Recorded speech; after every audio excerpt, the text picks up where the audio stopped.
আল্লাহ কিশোরগঞ্জের আবু সাঈদ অন্ধকার কবরে চলে গেছেন।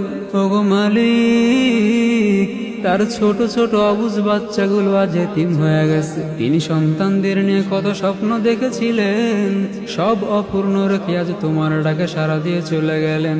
ওগো মাবুদ, এই মাসুম বাচ্চাগুলোর চোখের পানির দিকে তাকিয়ে হলেও তুমি আবু সাঈদ ভাইয়ের কবরকে জান্নাতের বাগান বানিয়ে দাও। ওগো দয়াময়, তার সন্তানদের দায়িত্ব তুমি নিজ হাতে তুলে নাও এবং তাদের ধৈর্য ধরার শক্তি দাও। আয় আল্লাহ কিশোরগঞ্জের আবু সাঈদ অন্ধকার কবরে চলে গেছেন।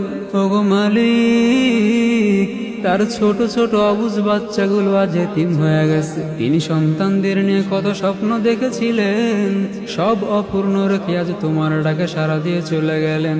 ওগো মাবুদ, এই মাসুম বাচ্চাগুলোর চোখের পানির দিকে তাকিয়ে হলেও তুমি আবু সাঈদ ভাইয়ের কবরকে জান্নাতের বাগান বানিয়ে দাও। ওগো দয়াময়, তার সন্তানদের দায়িত্ব তুমি নিজ হাতে তুলে নাও এবং তাদের ধৈর্য ধরার শক্তি দাও। আয় আল্লাহ কিশোরগঞ্জের আবু সাঈদ অন্ধকার কবরে চলে গেছেন। ওগো মালিক, তার ছোট ছোট অবুঝ বাচ্চাগুলো আজ এতিম হয়ে গেছে। তিনি সন্তানদের নিয়ে কত স্বপ্ন দেখেছিলেন, সব অপূর্ণ রেখে আজ তোমার ডাকে সাড়া দিয়ে চলে গেলেন।